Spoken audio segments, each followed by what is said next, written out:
Donald Trump just took a week, just like sometimes he just goes for it. And he decides to, I guess, mock people to their faces. And he was at what was this? It was a conservative Black Federation gala in South Carolina. And look, for all the things you could say about Black History Month, often it can be performative. There's a lot of corporate misfires.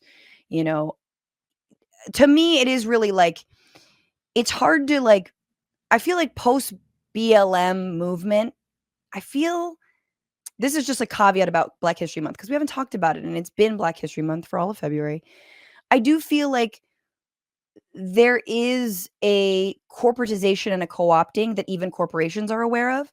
And there's also like performativeness in political circles, you know, like I think, you know, Kamala Harris is going to be, you know, commemorating Bloody Sunday and all this. And like we do this every year. And yet we still don't have like our voting rights enshrined and ensured. We still have gutted the Civil Rights Act. You know, we still, like, to say nothing of like actual real prison reform or any of the demands that BLM put forward in terms of, I don't know, monitoring police killings of unarmed African Americans. So it's just, I think since 2020, Black History Month feels even more hollow because we sort of hit the roof of what our elected officials are truly willing to do to make Black people whole in this country.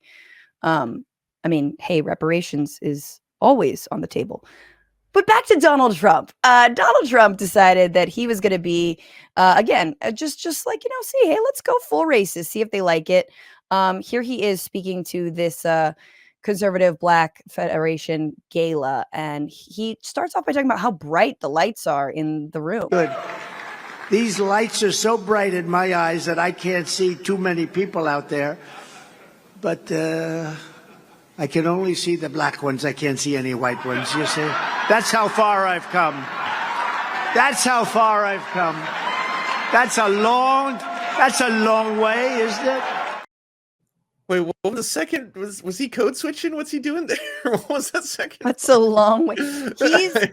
He's basically, he is not only mocking Black people, I guess, like that he can only see them under the lights. And then he's like, I've come a long way, sort of admitting that I'm a racist. Okay. And look at me. Hey. I hadn't seen that one. I'd seen the other one. I assume you're about to play. I won't spoil it. Oh yeah, this is fun. So now he's decided that he is connecting to the Black community in the United States because he has criminal indictments. And then I got indicted a second time, and a third time, and a fourth time.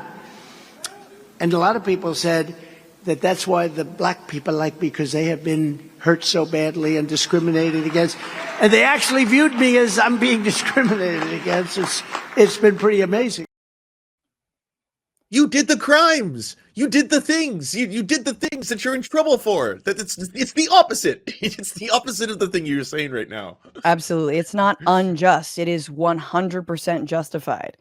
Like, I mean, he might as well be saying suddenly they're treating me like I'm Black, which is effectively what he wanted to say. Yeah.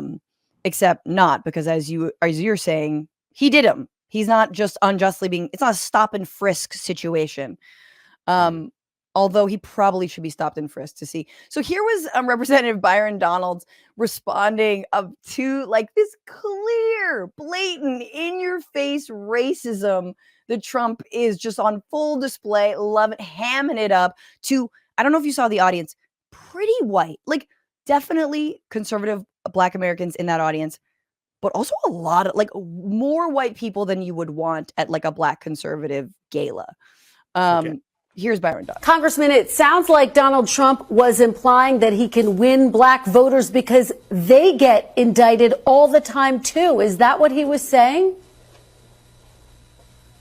Well, I think it's in part of that. It's part of it, Kristen. Look, it was a great night Friday night in Columbia, South Carolina. The president was really just enjoying himself. It was a great celebration for black conservatives across our country. But let's be very clear. Our economy is a mess. Our border is completely unsecured. These things are causes of major concerns for black voters, like it is for every voter in our country. But then when you layer on the fact that, yes, this is political persecution from the Department of Justice and from radical DAs throughout our country, this is something similar that black people had to deal with the justice system themselves. And so their look of it is real simple. Well, dang, if the government's going after him with foolishness, he can't be that bad, especially considering the fact that Joe Biden is terrible at his job. So he's basically saying he's doubling down on it. Yeah, if they're going to go after him, they can go after, us, even though they already do for ridiculous things and, tail us. If they can tail him home in his car, they're going to tail what? Yeah, that's wild. He did the same thing when his mugshot came out, Donald Trump. He was saying, I saw all these conservatives posting, oh, it looks like he just got the black vote and all this kind of stuff. I was like, are you implying for being a criminal? I'm just I'm so blown away at how normalized, the right has gotten with just, shit that, a decade ago, people would have been rightfully calling out. Are you spreading the anti-Semitic great replacement conspiracy? That's weird. Are you saying you wouldn't fly in a plane because the pilot was a black woman? That's super weird and fucked up. This is just, common sense, very old-timey racist shit, and now it's just normal again to be well, DEI though, right? Because CRT and racist babies, and so. But that's the whole thing about diversity to the right. They love diversity so long as, women and people of color know their place. And their place is also, you will be the punchline to every single joke. And if you can't laugh, well, then you're woke and you're ridiculous. And oh my God, we're being canceled. That is it. And it's in the real world, it's yeah, okay. Once we have reparations, once we have an end to redlining, once we have, fairness in employment, once you have secured voting rights, I don't know, make a racist joke. You know what I'm saying? Let's see how it goes, right?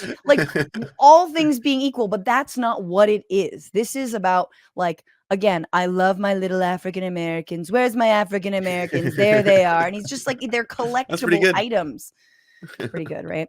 What's going on, Frantifa? If you haven't already, subscribe to this channel right now. Hit that button. And also, you can become a patron and support the show every single week. Get access to bonus episodes and exclusive merchandise. Patreon.com/Bitchuation Room. Do it.